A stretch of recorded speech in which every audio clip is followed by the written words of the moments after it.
Okay, so today I'm going for a long ride with my Cube stereo hybrid 140 HPC SL 62529, and the battery is completely full. I want to demonstrate and test a few things. First, to give a general idea of what it sounds like when riding in a tour mode, then how much range it has in tour mode, and third, how the kiosk works and how I connect it to my iPhone.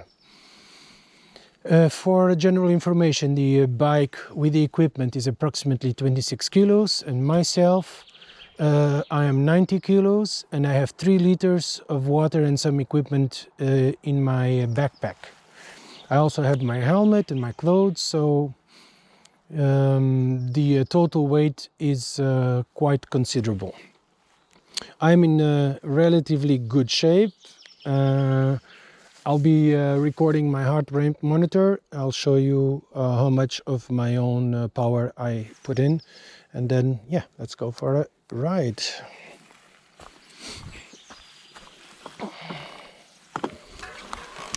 All right.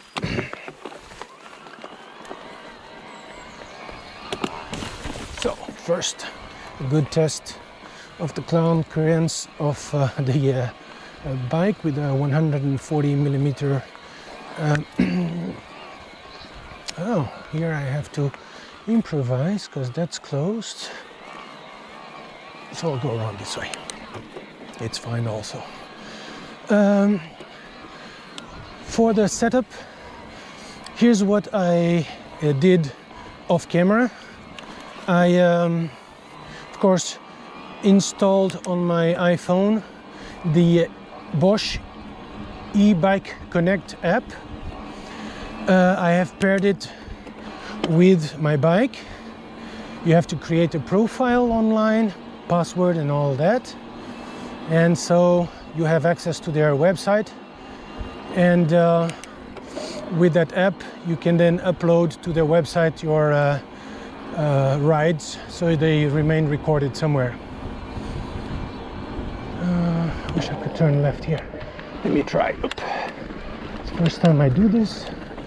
Seems a good place to cut through because others have done it before. Yeah. Okay. Somehow. Oh, this way. All right. Good. Hop. Also off camera, I have paired my Bluetooth heart rate monitor with the kiosk, so it displays while I'm riding, and it records it also. So getting here, there's the down.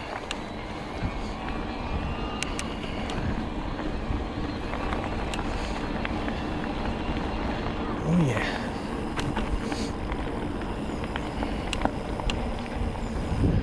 Okay, now it's a good opportunity to use the dropper seat. There we go.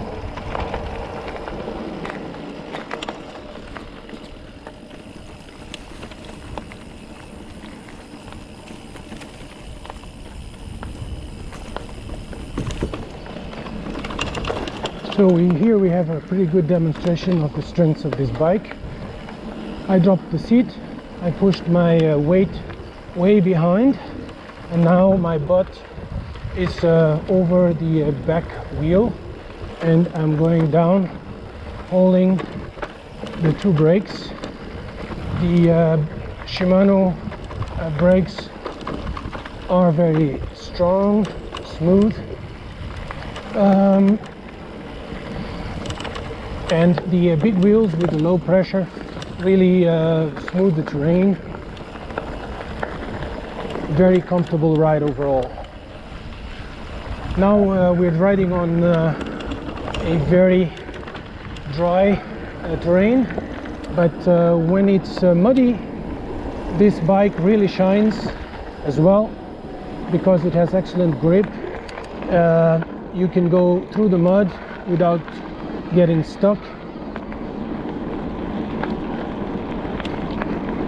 You kind of glide over it because of the contact surface being so large.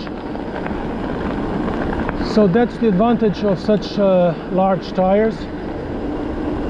The disadvantage is when you're on a surface like this, they really slow you down because of the very rugged profile of the tires and the low pressure kind of eat you away a range. But the idea of a mountain bike is really to go off-road. I only take segments like this when I must. I'm thinking about buying another set of wheels and install the Supermoto X tires on those to go for a long tour ride. I think this bike, with the battery it has, it will be a good platform to travel long distance. I'm thinking 2 to 3 hours is possible in eco mode, about 100 kilometers. I think it's possible. I'll have to try, but that's not the test today. Today we're testing tour mode, battery loaded to 100%, and I'm now showing on my iPhone the app called Mountain Bike Pro. It was from Runtastic. Now they have sold their business to Adidas and they don't support this app anymore, so you can't download it. The nice feature of this app was the open cycle maps, where all the walk paths and bike paths in the woods were displayed. So let me switch to the there's a car coming. Alright, now we're going to go uphill. So good, so here we are. This is the eBike Connect app.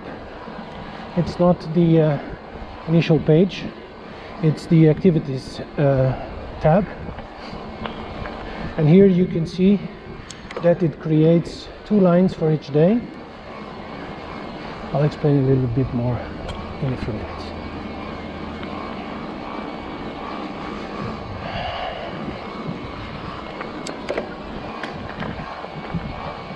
Man,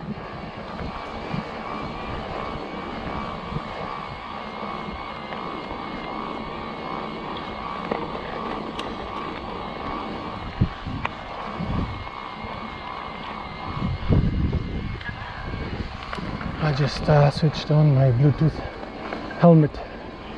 It's connected, so if I get calls I can listen to and speak directly from the helmet. Oh, a tractor coming. Never seen this one before.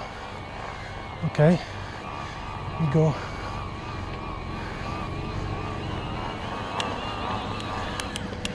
Vous voulez aller là? No. Okay. Merci. Merci. Oh, that's a big machine. Okay. So, initially I found the e-bike Connect to be not very intuitive. I didn't understand why they would put a line with the ride and the date and the line below the same. And I understood what their intentions were when I disconnected during a ride, stopped, took a break, and then restarted the kiosk. Then it creates a third line. So the first line is the date with the total for all the rides that you have on that day. So if that day you do 3 or 4 rides, you'll have the respective lines and on top the total.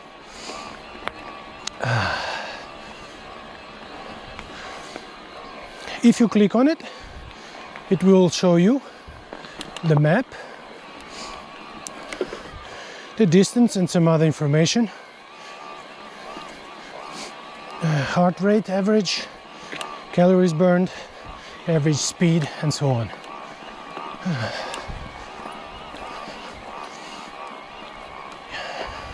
Next page, you'll have information about the altitude. Then the speed. Then the cadence. And then you're going to ask, do you have a cadence meter? No, I don't. All this information comes from the Bosch motor. And this is the beauty of having an integrated system.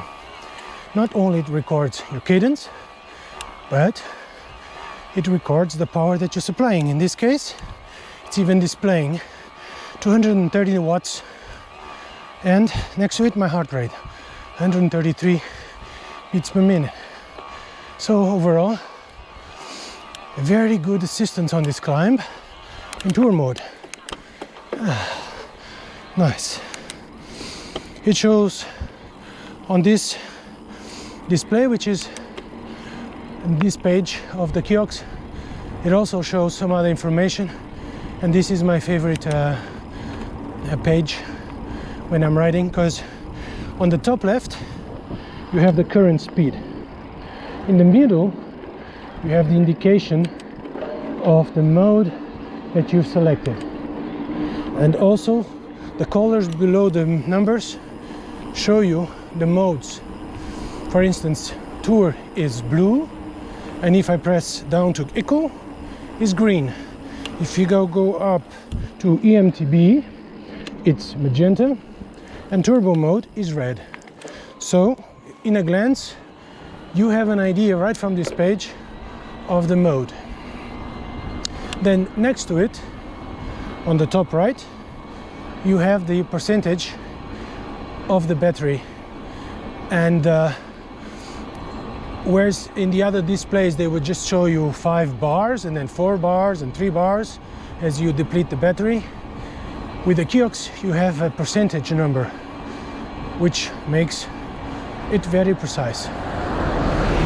Then below on the left, in kilometers, you have the distance that you have ridden so far, and this distance is calculated from the number of times that the back wheel spin, and not the GPS position. And I've noticed that there's a significant difference between the standard setup of the bike wheel size, gives you a certain speed and distance, and the real GPS distance. So the original bike is set up to overestimate the distance and the speed. So how am I going to do this? Let me see, I go there, then I down, then up, then around here. Okay, that works. All right, I'm just thinking of my next moves.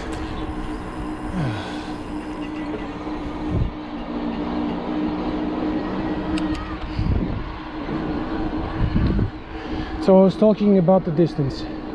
Therefore, one of the first things I did on this bike is to change in the settings of the kiosk the wheel circumference. I have placed the shortest wheel circumference setting available for 2 reasons. One, it calculates a lower speed, therefore it cuts off the electric assistance much later. Second,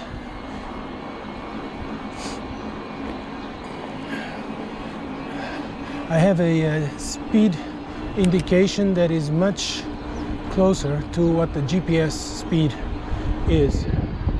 And how do I know the GPS speed? Well, I compare my Mountain Bike Pro app speed with the speed displayed and the distance.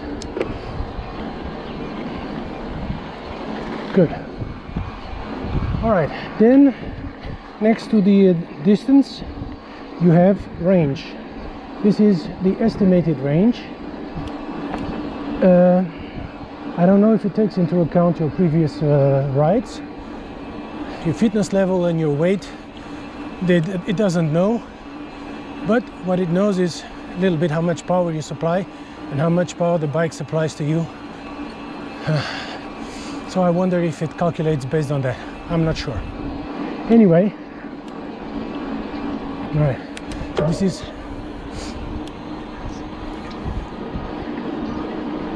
so what you just heard is the Mountain Bike Pro app speaking through my Bluetooth helmet, giving me an update every 5 kilometers of the distance and the duration. So I was saying, the estimation does not know the kind of terrain I'm going to be riding in, doesn't know the temperature, it doesn't know if I'm going up or down, how fit I am today, so it's just a guess. And the 45 kilometers that it displays, now 46,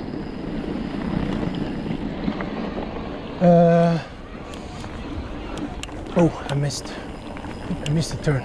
Always here. Damn. So change gears. Good. Here we are. Left turn there. Good. Oh, something is happening. I can hear that my phone is not being connected reliably. Okay, no, it's okay. Yeah. So the 47 kilometers that it displays now is an estimation of how much kilometers with assistance you will receive. So if you pedal downhill and you go fast beyond the 25-26 kilometers per hour speed, like now, so now I'm riding at 27.7. well, in this case it's not assisting me, and therefore all this distance is not counted as assistance distance, and I can ride a lot longer than what it says on the the range estimation. So now I put the saddle down again and I ride with my butt behind the seat over the back wheel. Oh yeah, nice.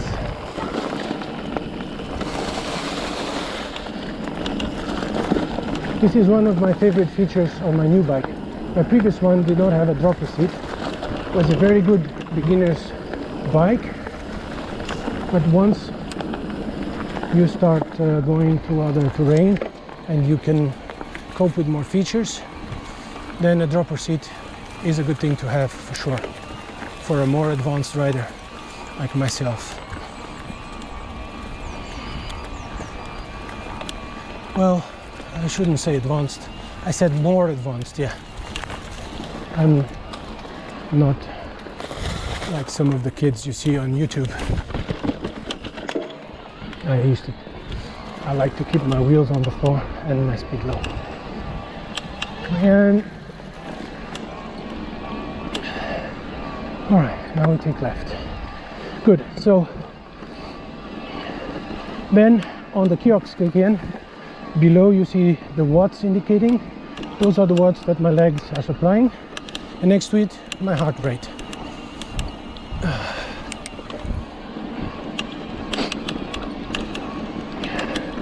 This information stays recorded in the kiosk for about 10 minutes, and then via Bluetooth it's transferred to the iPhone via the eConnect app.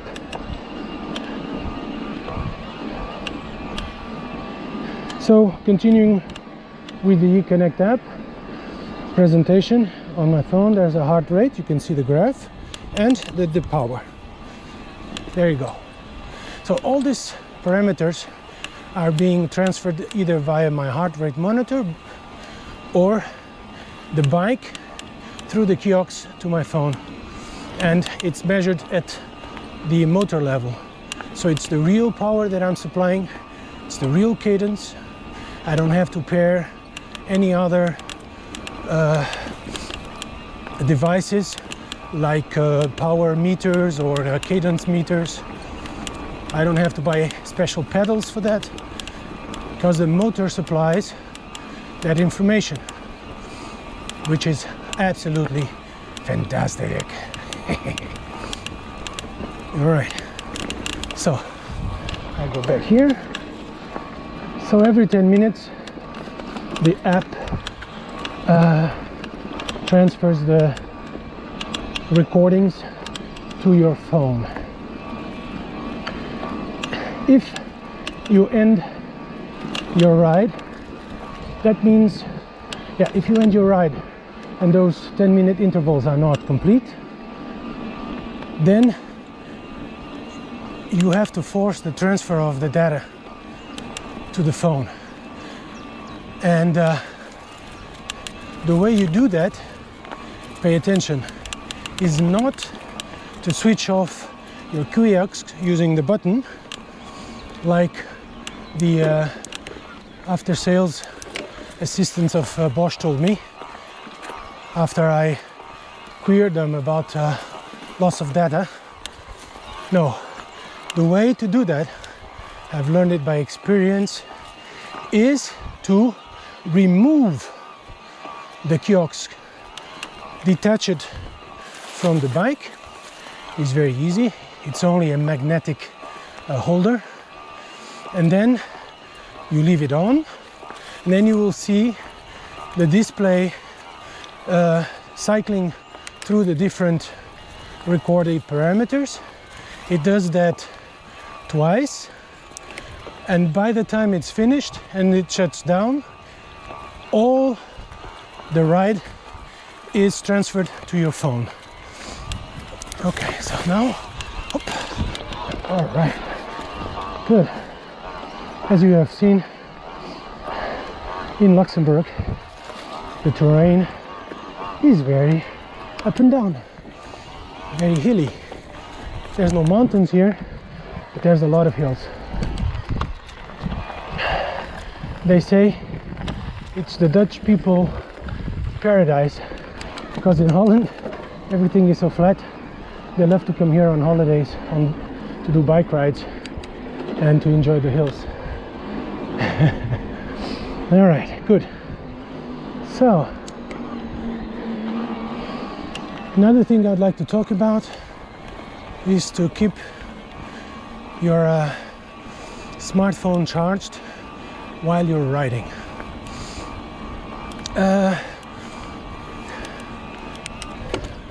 Okay, hold on.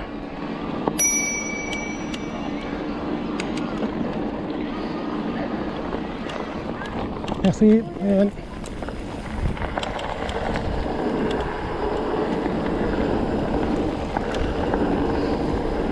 so you have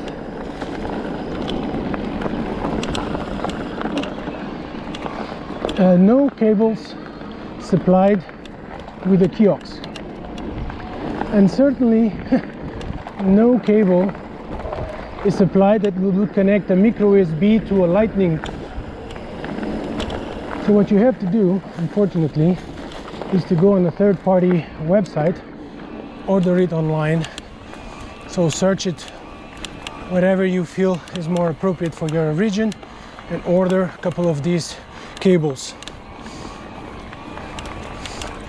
And then you keep your phone charged from the bike main battery.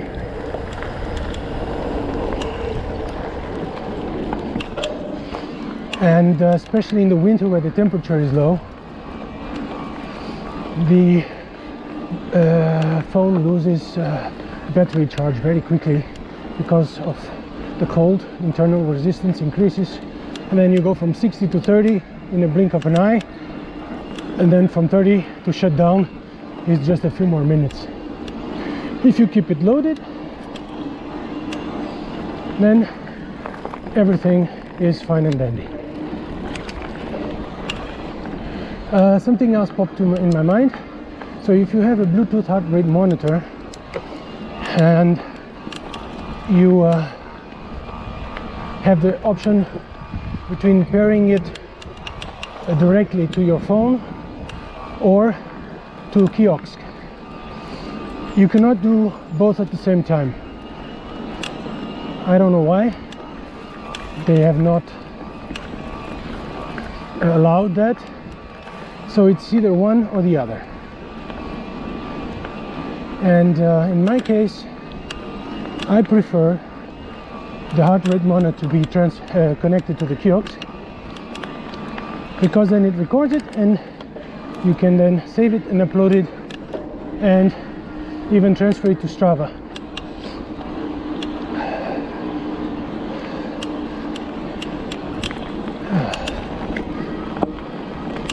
Hi doggy, stay where you are. There you go. Man. All right, nice dog. Good. But the thing is, when you put your heart rate monitor, your bike is off and you're standing right next to your iPhone. So your heart rate monitor automatically pairs with your iPhone. So before each ride, I switch off the Bluetooth function of my iPhone. I switch on my bike. I check if the heart rate monitor is connected to the kiosk, and then I go ahead and switch the Bluetooth back on. Just a couple of steps more, and it really is a workaround and quite handy. I don't know if you're aware of this, but Strava stopped accepting heart rate monitors because it was to crash, and so to avoid crashes they decided to discontinue their support for Bluetooth heart rate monitors, or for any heart rate monitor for that matter. And by using the eConnect app, you go around that problem, because it will record everything including heart rate, transfer it to their website, and this is the extra step you need to do. You need to log in to the Bosch eConnect bike website. No car coming. Fantastic. And there you select the workout that you just finished. There's an option where you can export it to different file formats, and there's a option where you can export it to Strava. Of course, on your profile you previously entered your Strava username and password, and I mean you configure that in the Bosch Connect webpage. They will ask you if you want to transfer it to, I think there's Strava and Komoot, maybe another one. So you then tell the website your username and password for Strava, and once you select the option to export it, it will do so. So you can keep your data in two separate websites, which I favor, because in the past, like I said, I used to have the app Mountain Bike Pro from Runtastic, but then Runtastic got bought by Adidas, and they dropped all your workouts. They've closed the website, so you lost all of that. Thankfully, I also transferred all those to Strava, and so when they shut down the Runtastic website, I had all my workouts recorded and saved for years and years of workouts in Strava. So in this case, if Strava, let's say, goes bankrupt, you have your workouts recorded with Bosch and vice versa. I don't think Bosch will go bankrupt anytime soon. But I don't know about Strava. All right. So, why do I keep using Mountain Bike Pro if the workouts are not saved to the website? Well, first of all, it has the open cycle maps. I love them. And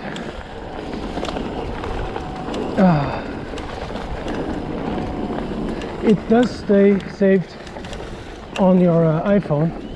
So it's my, let's say, third source of recording data. Although you cannot, and although you can never export it to anywhere else, because that function is not included in the app. Right, so these are my usual single trail. Oh, something broke. Did it? Shit. What happened there? Maybe it was a branch. Okay. I'm paying attention to that now because I snapped a chain guide the other day and I didn't even realize it, so I felt something hitting my leg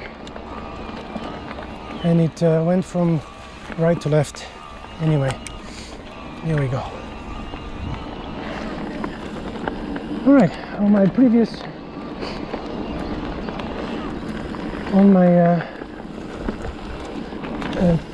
videos, I talked about a lot the way this bike rides and how it's a bit more difficult to throw around because of the large size of the tires.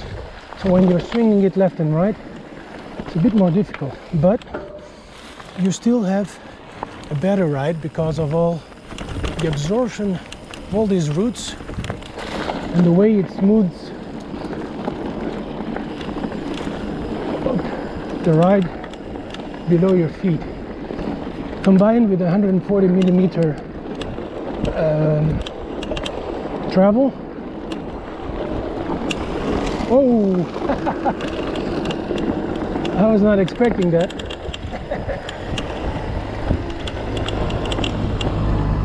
Okay, man.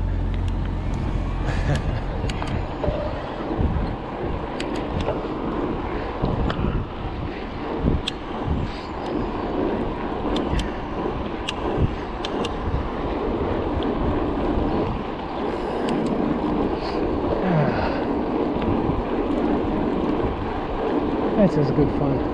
Okay, I'm going up here.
Man.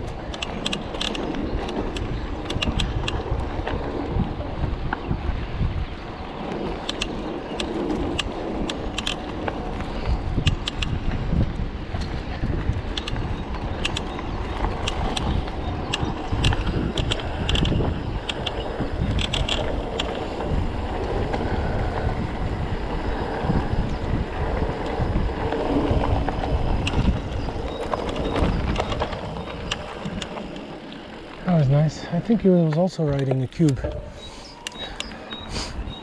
I think I saw the same Fox suspensions, the same saddle, and the water can was also with the same no pain no gain sticker.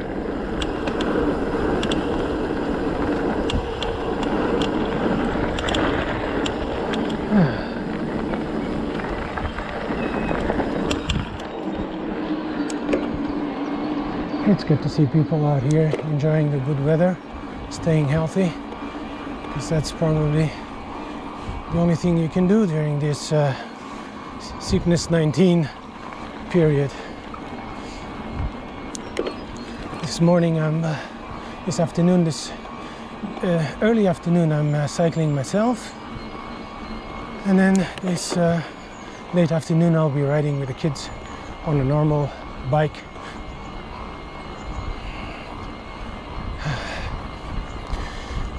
So let's have a look.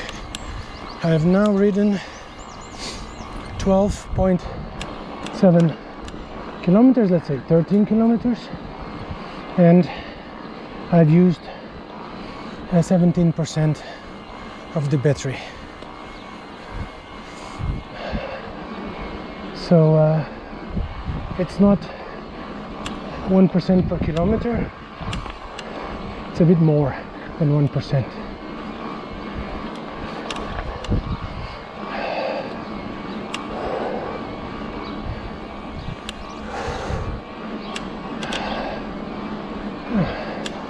One of the information that the Bosch e-Bike Connect app and website give you is the proportion between the power that you've delivered and the power that the bike delivered.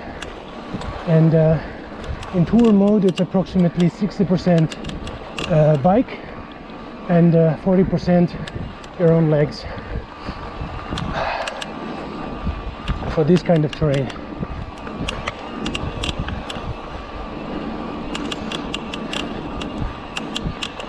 One other thing that I like about the kiosk and the e-Bike Connect system is that they will estimate how many calories you have spent during your ride. And they have the proper information to do that. They know how much power you have delivered. They have your heart rate, so they can estimate the calories that you spent. It's never 100% accurate,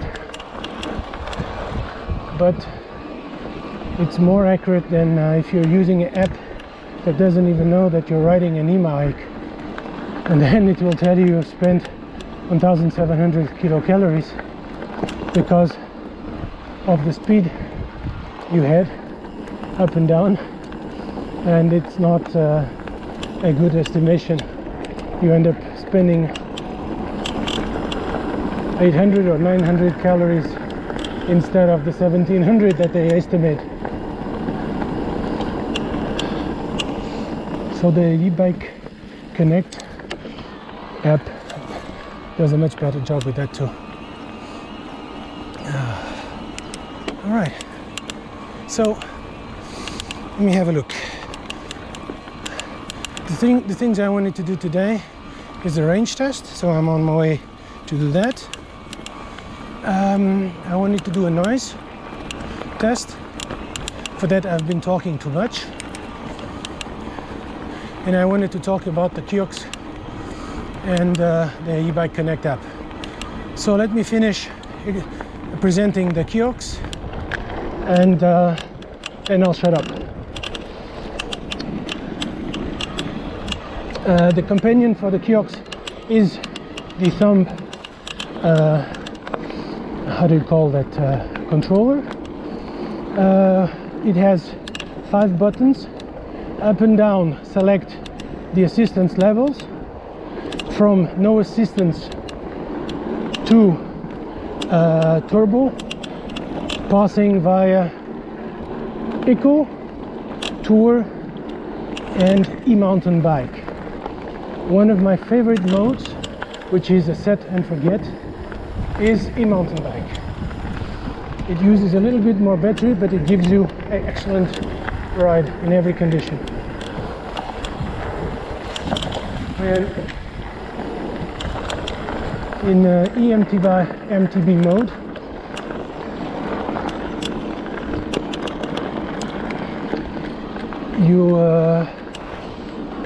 the parameters of assistance are selected according to what the bike feels, and it can pretty much go from 0% assistance to 90% assistance, depending on the torque, the speed that the bike is detecting, calculating.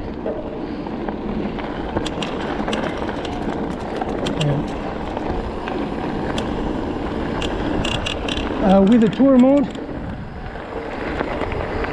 the assistance level is kept to a lower amount. I don't know exactly which.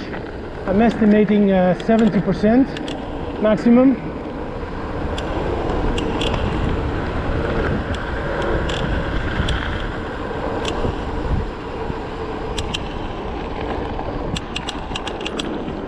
And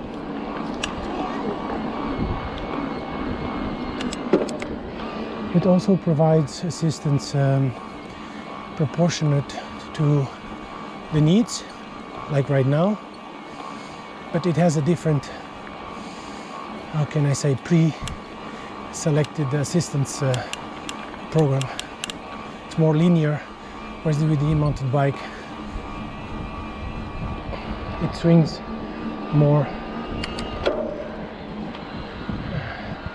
When no colors. All right, good. Oh, look at this, beautiful. Okay, so I have showed you my favorite page on the Kiox companion. So I'm going to show you what the left and right buttons are here for. They are here to select between pages. And when you are in one of the settings,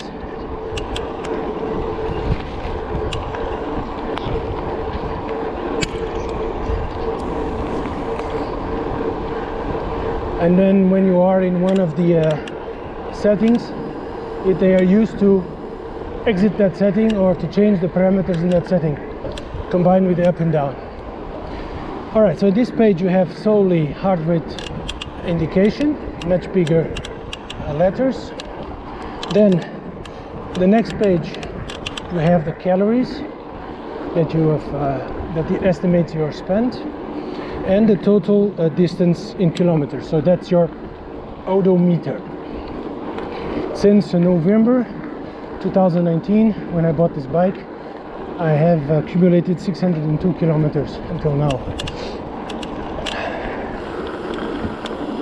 Mostly I've ridden it in muddy, cold conditions in the winter. So this for me is a great pleasure to be testing my new bike in spring conditions.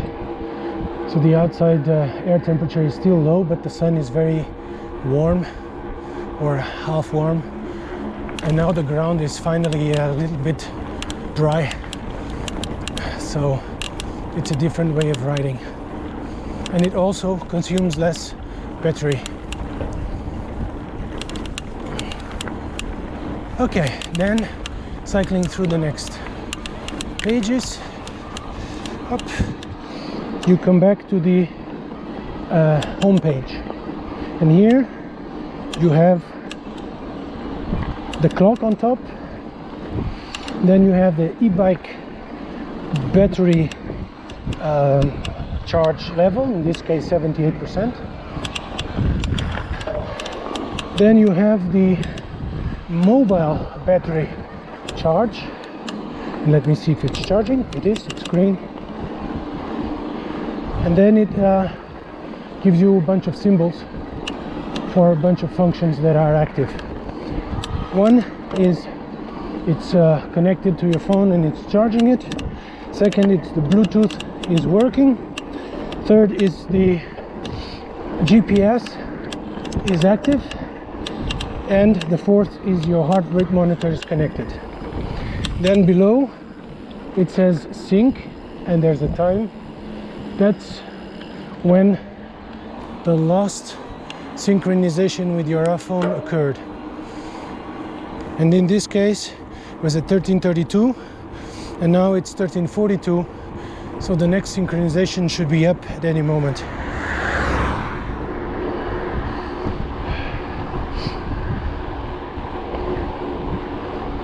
Then below you have settings.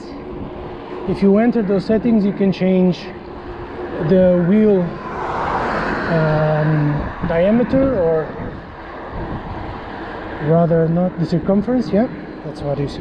Okay, and you saw now sync, it shows 13:42, so it syncs every 10 minutes, like I said before. To go back to the settings, you have there that's where you will enter to synchronize your heart, to connect your heart rate monitor, and that's where you can see which firmware is loaded and so on and so forth.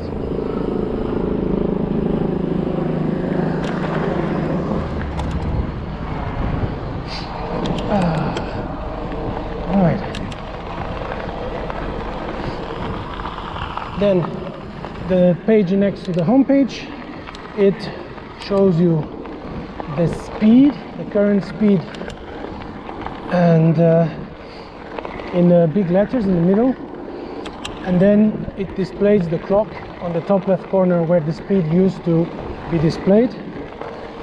It shows you the assistance level that the bike is providing at this very moment in real time. And then there's something on top left, kind of two bars with a black line between them, and I don't know what that's for. I have to look into the user's manual, because that thing changes color. It gets smaller on one side, so I don't know what that is. All right, next page, it shows you the clock and it shows you the range, the estimated range. And as you've seen, it went from 46 to 54 and now it's 66. All right, where do I want to go? I want to go right. Good. Do I? Okay. I think I will. Okay, and then I turn left over there. Okay, the next page, trip distance. By the way, the trip distance is reset by the kiosk itself, or you have to go into the settings and force the reset. Normally it resets itself after it's been off for a while, and it will tell you trip settings have been reset or something like that. And below the trip distance it shows you the trip time. So I've been riding for 52 kilometers. Then on the next page you have power being delivered and the cadence. I like to see the cadence because e-bikes from Bosch, at least, like high cadence. There's no point of being grinding at 50 RPM or 60 RPM or even 70. It wants high cadence, between 80, 90 up to 100, so it can really assist you. At this moment I'm at 35 kilometers per hour, and you can hear this, the motor stopped assisting, and now I'm riding with my own leg power and I don't feel any internal resistance from the motor.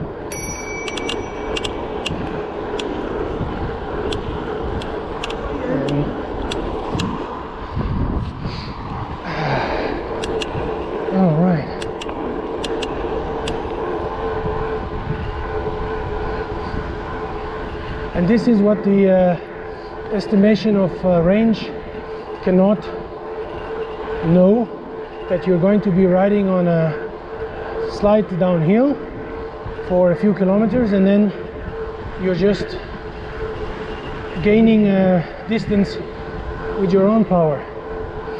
But as you've seen, it still displays how much power your legs are supplying, although the motor is switched off. Not switched off, it's not providing assistance. So it has probably a device that still calculates the torque, and it calculates, multiplied with your cadence, calculates the power you're delivering. Which is quite interesting, I think.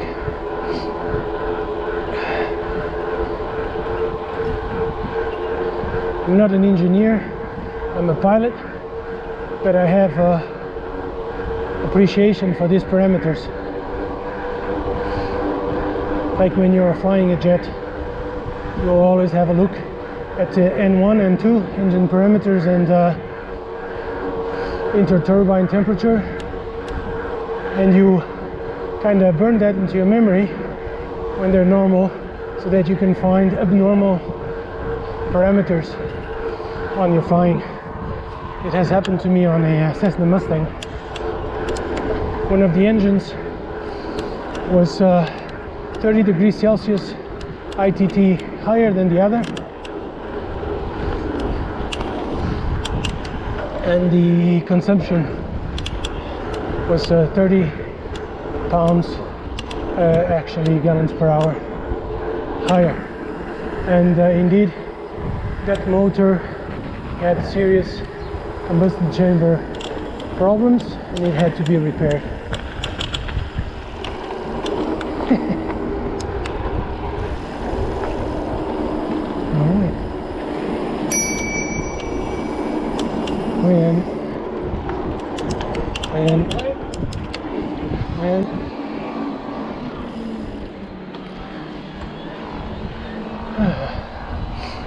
Neighbors talking to each other at a safe distance. All right. Good. Now, next page shows you the average speed in kilometers per hour and the maximum speed that you have recorded today. In this case, 47.2 kilometers per hour. Then we will return to my favorite page, where 4 parameters are displayed. And I do wish one of these pages could be customizable, because then I would introduce there somewhere, instead of the range probably, I would introduce the cadence. So I have to see in the user's manual or search online if there's a possibility to do that. One of these pages should be customizable, user customizable.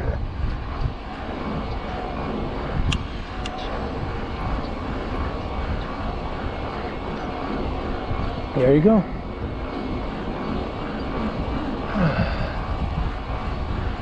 Okay, so now we're going uphill. I am below the cutoff speed. There's a little bit of wind, so I cannot hear the motor at all. I wonder if the microphone of the GoPro camera will pick it up, but I doubt it.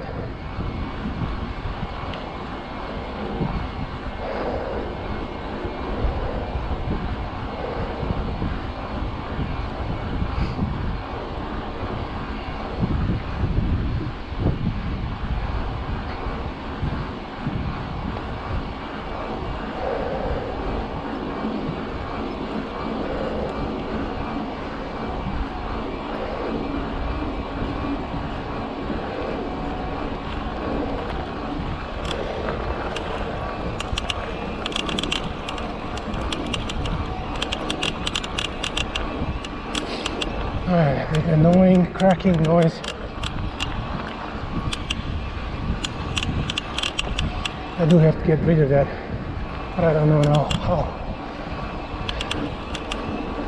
It's just annoying. I don't think there's anything broke, and just annoying.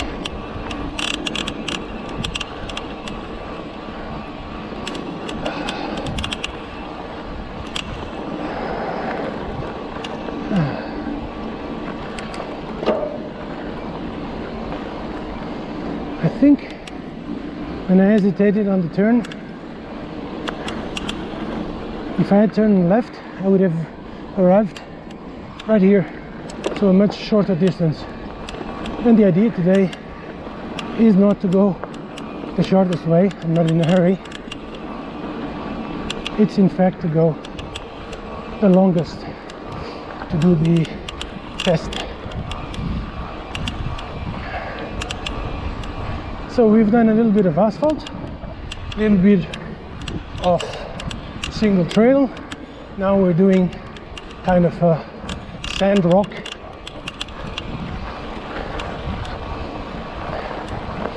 The bike feels very posed, steady, stable.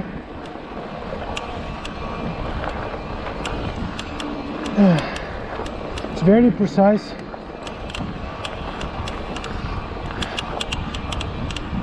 Nothing is wobbling around. And apart from the cracking noise from the control column, from the tube in front of me here below, there's no other noises. I think it's the same gentleman again.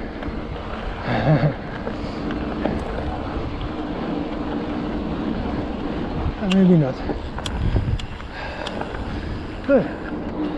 So now 132 beats per minute. This is the range that I like to operate under.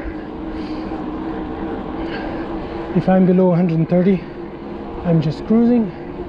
If I'm above, I cannot sustain it. It's too hard. But between 140 and 120 is a good range. So 129 and 140, I mean.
He's doing the same tour as me.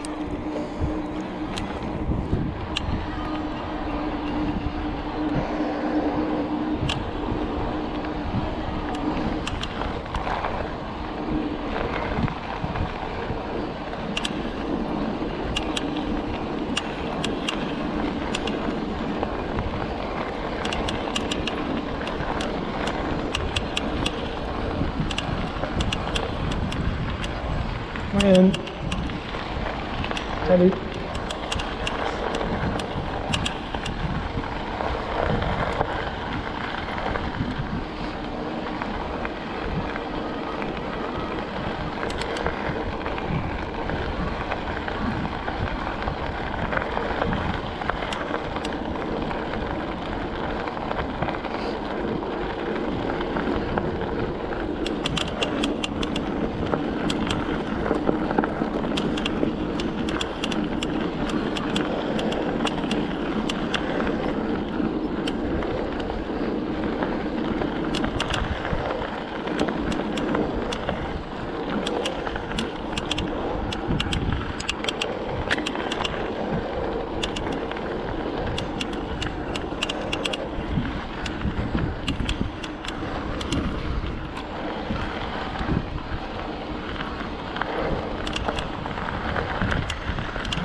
So hello again.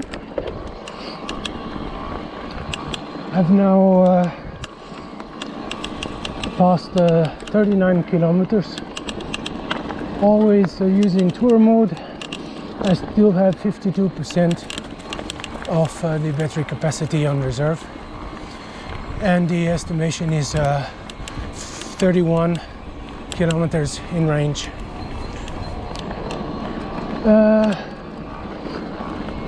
I think I'm going to continue for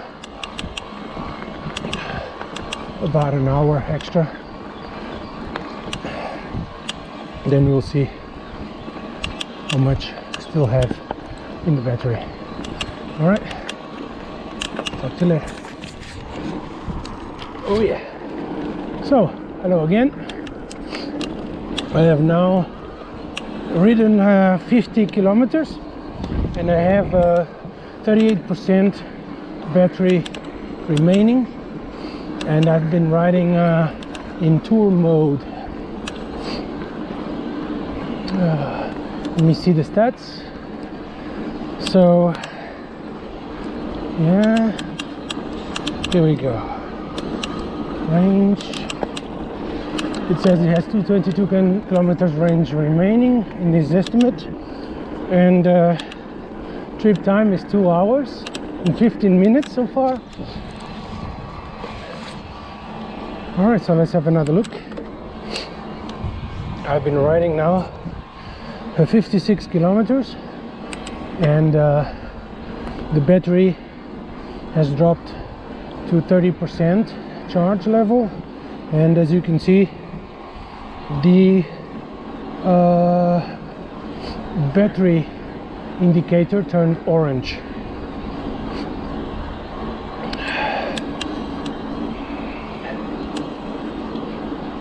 Average speed 22, and I've been moving and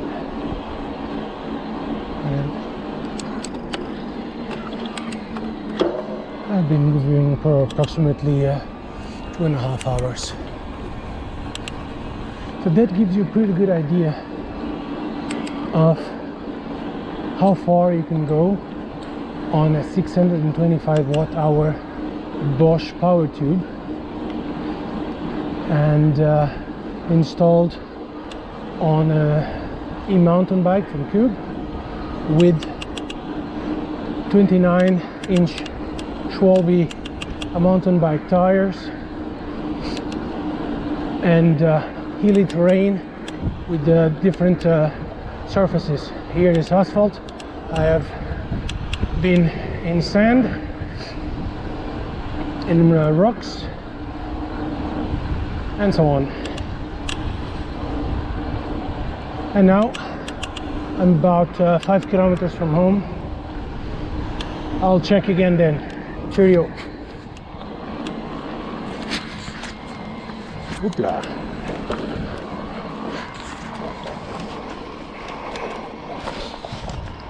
Good. So,